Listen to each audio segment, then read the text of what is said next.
Hi, this is a tutorial on how to use watercolor on food items doodle that I've drawn with ink on watercolor paper. So that ink is a permanent waterproof, fade-proof ink, and it's special. You definitely have to use that. You can't use any marker or pen, otherwise it fade. And the paper itself is a watercolor cold press, 300 GSM. Okay, so as you can see on the bottom right corner, I have my palette with a really large mixing tray, and I'm just mixing my colors as I'm going along. So one thing that you have to take notice is that I'm trying to make the light source coming from the top right corner of the paper. And keep that in mind that when the light hits the object, it's definitely going to be the lightest.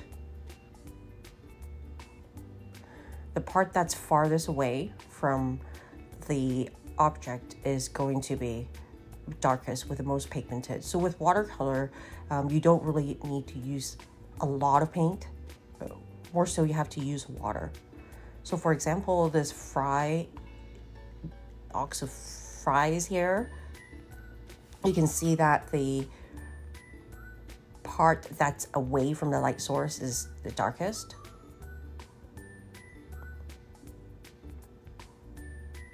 Okay, and this is a little bottle of ketchup and mustard. Yeah, you find that I use a lot of the repeating colors. I don't have to mix a lot of them. Just because the popular colors like mustard, ketchup, they're going to be used repeatedly in many of the food items. Like you see the red and yellow that I've been using on the fries, bottles, bread, and pizza. Yes, they tend to repeat. The brush that I use is like a number 4 pointed round brush. Could be any brush that you get from the art store, or yeah, as long as it has a soft round tip, I think it's good.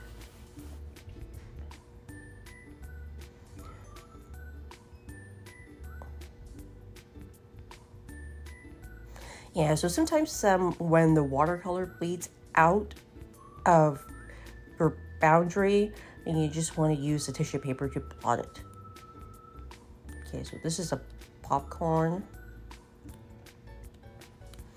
And so you can see I'm using a mixture of red and yellow to fill out a lot of these items.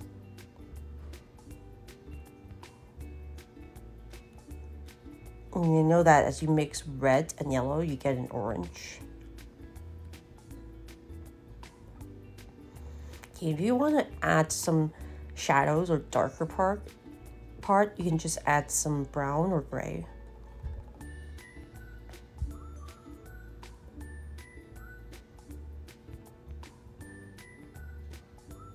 This is a little water bottle, I assume.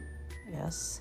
You can see that the part that's away from the light, I'm going to add more color and pigment, and then use a little bit of water to make it lighter. And one thing that you have to pay attention to is the watercolor tends to dry much lighter in pigment than when it's wet.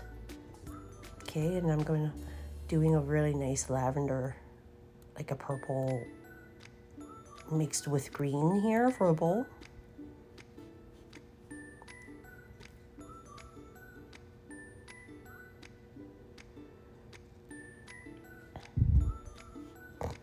In terms of how to doodle this stuff, could be a different tutorial, but then it's really simple. Like I didn't even do a pencil outline because as you can see, it's not really formal per se or correct. It just has to be cute And if you made a mistake with the ink and you go, oh no, I can't erase this, okay, just pivot from it and try to make something more out of that mistake. And that's what artists do.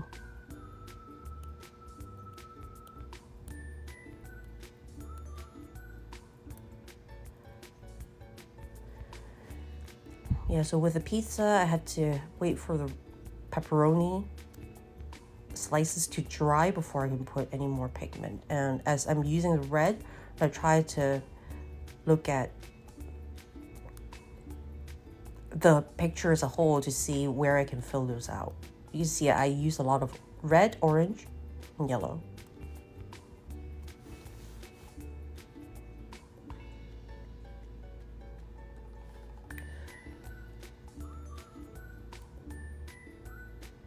Okay, and as I'm drawing the purple green, then I can use that color to highlight some of the other items as well, just like the slice of cake and this little what is it called, wrap here. Yes.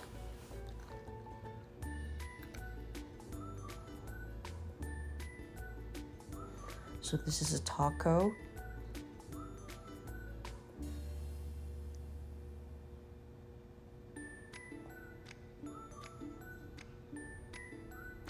And the color could be random, really. You can put anything that you like. Or for example, right now I'm just putting green on the lettuces, vegetables, the little parts that's on the taco and the sandwich. Those are green. And with a beer, you just have to put a really, really light wash of maybe gray or beige so that you know that's three-dimensional.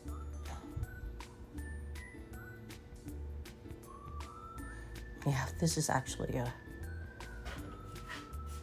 a doggy box, and I don't know, it's a really bad drawing. So.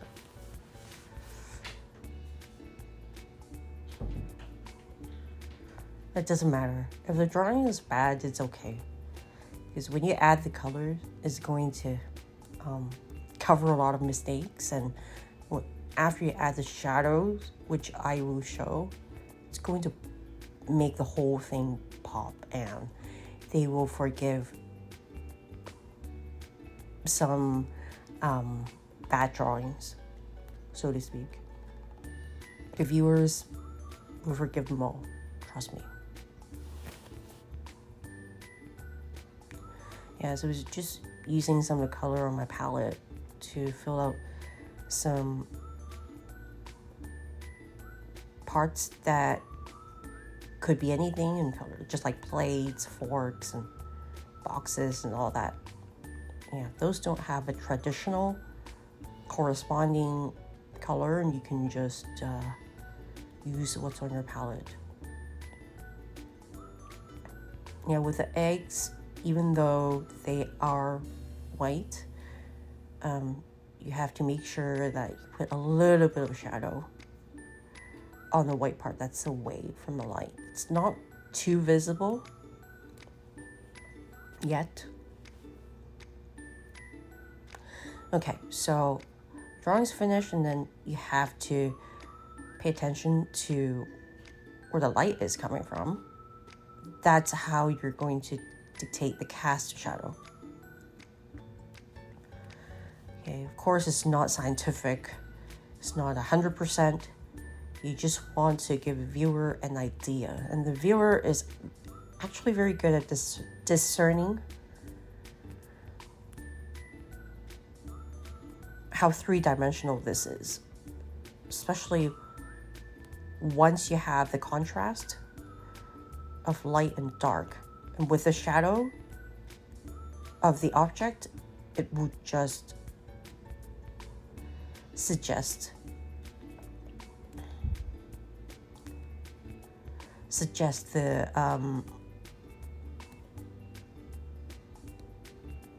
the three-dimensionality of it.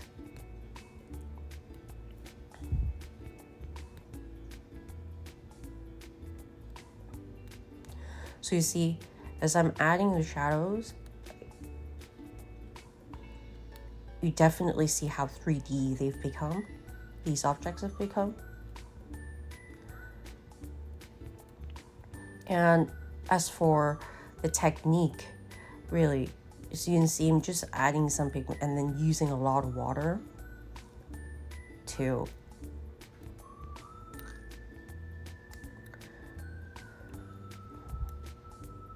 make it light. And where the object meets the shadow is definitely going to be the darkest, both on the shadow and the object itself.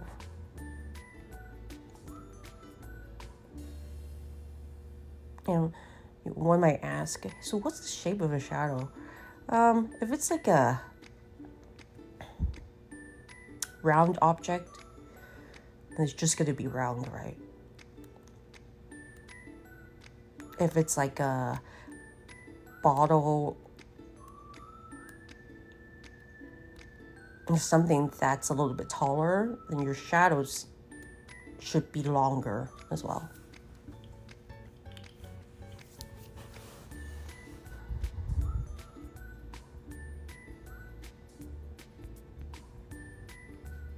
And I'm pretty random in terms of determining the shape of the shadow, but it's okay. When the viewer looks at it, it still makes sense. It just has to make sense.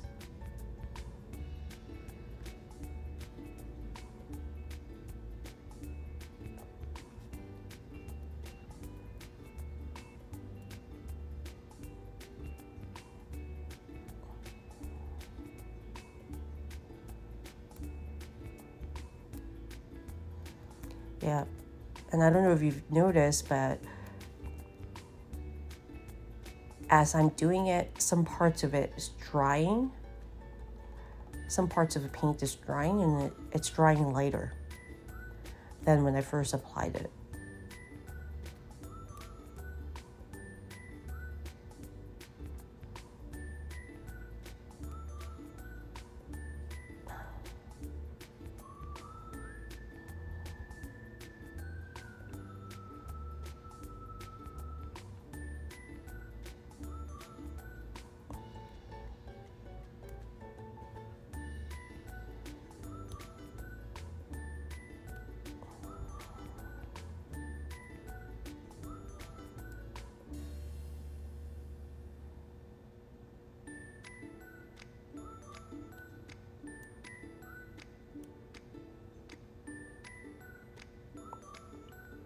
See, the beauty with watercolor is if you want to make a part lighter, just add more water.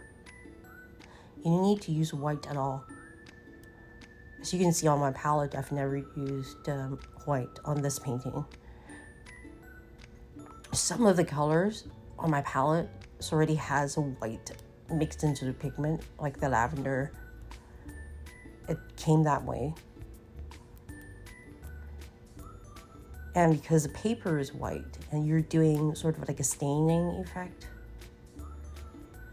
and you know that if you want to make that part lighter, you just add more water. As simple as that.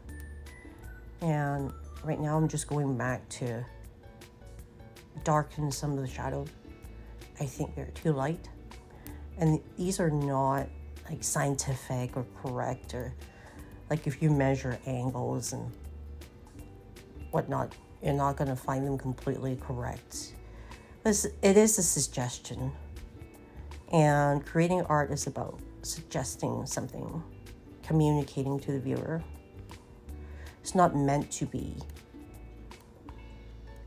100% unless you're doing hyperrealism, which I'm not. As you can see, oh, this is pretty cute, and it makes sense. It's not perfect, but it makes sense.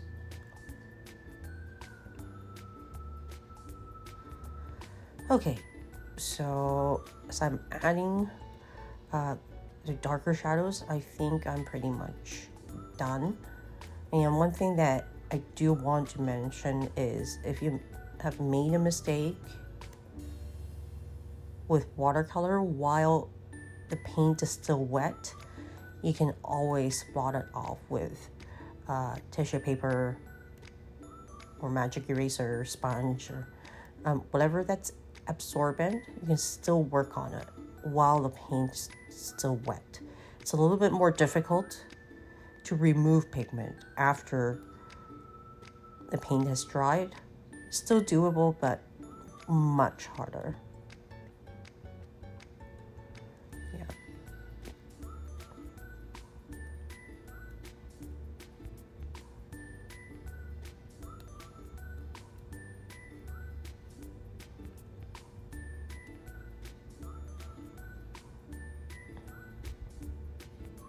See, I'm using a sponge to blot off some of the excess moisture.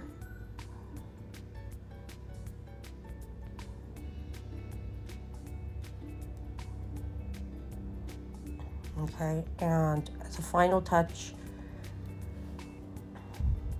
I'm just putting on more colors, maybe some brighter colors to make the objects pop.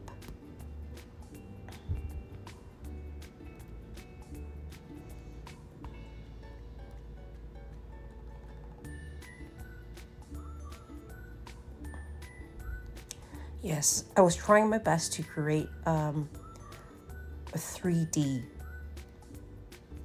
view for the viewer, like for a 3D element of the object.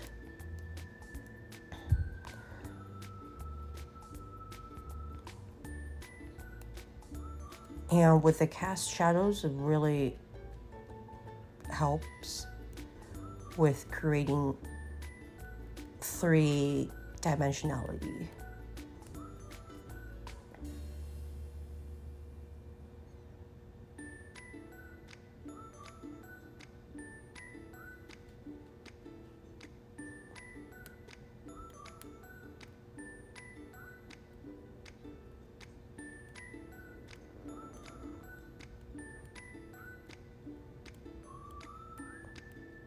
Yep, so I think this is just some finishing touches.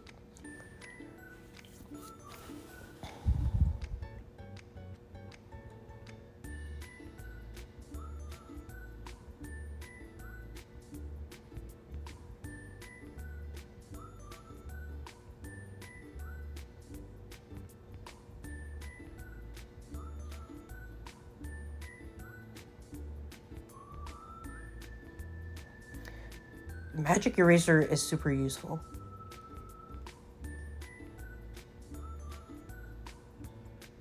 You just have to blot it with water.